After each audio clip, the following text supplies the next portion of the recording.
Hello YouTube, how you guys doing today? I hope you're having a wonderful day because I certainly am. Alright, so let's get into Ken Wilber's book, No Boundaries.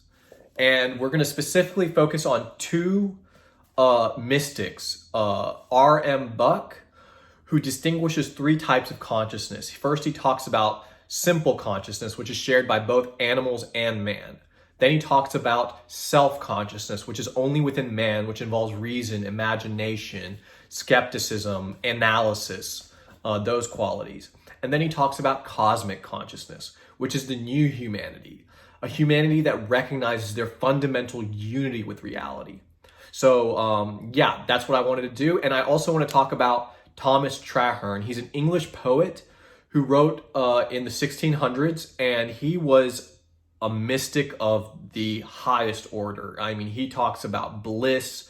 You can feel the intensity of in his poetry, the spiritual ecstasy pouring out of his words. So those are the three guys I want to talk about, and let's get into it. This book examines how we create a persistent alienation from ourselves, from others, and from the world by fracturing our present experience into different parts, separated by boundaries. We artificially split our awareness into compartments such as subject versus object, life versus death, mind versus body, inside versus outside, reason versus instinct, a divorce settlement that sets experience cutting into experience and life fighting with life.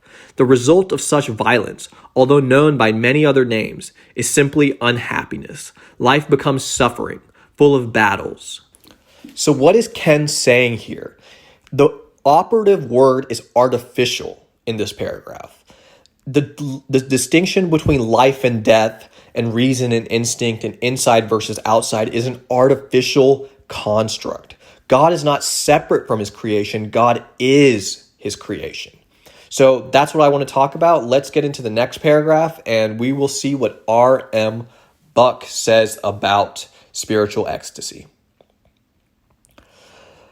Among other things, I did not merely come to believe, but I saw that the universe is not composed of dead matter, but it is, on the contrary, a living presence. I became conscious in myself of eternal life. It was not a conviction that I would have eternal life, but a consciousness that I possessed eternal life then. I saw that all men are immortal, that the cosmic order is such that without any peradventure, all things work together for the good in each of all. So from the perspective of ordinary self-consciousness, this is obviously not true, right? But from the perspective of cosmic consciousness, as R.M. Buck says, this is fundamentally true. All things are good and pure. And this purity is the result of an awareness of the unity of reality. So yeah, let's get into the next paragraph, and this one is by Thomas Traherne. The dust and the stones of the street were as precious as gold. The gates were at first the ends of the world. The green trees, when I saw them first, through one of the gates, transported and ravished me. Boys and girls tumbling in the street and playing were moving jewels. I knew not that they were born or should die, but all things abided eternally as they were in their proper places.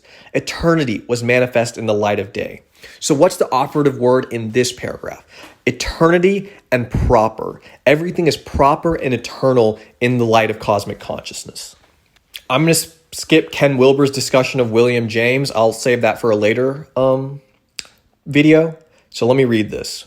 Now came a period of rapture so intense that the universe stood still, as if amazed at the unutterable majesty of the spectacle.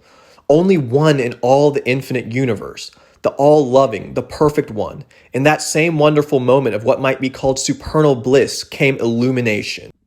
So divine ecstasy, that's the result of the expansion of consciousness, the result of this normal self-conscious awareness being enveloped and taken over by the uncharted territories of the super consciousness. So yeah, I just wanted to talk about the divine ecstasy and also describe my experience, right?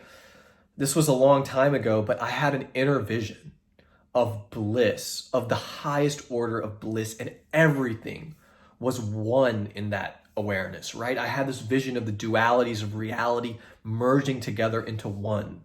And I believe that's what God is. Fundamentally, God is the one. God is this universe and beyond this universe. Time and infinity. There's nothing that is not God, but God is beyond everything. So it's a paradox. It's truly a paradox. So everything is God, but God is beyond everything as well. So that's what I wanted to talk about. Thank you guys so much. Have a great day. For more spiritual awesomeness, please like and subscribe, guys. I hope you have a good one.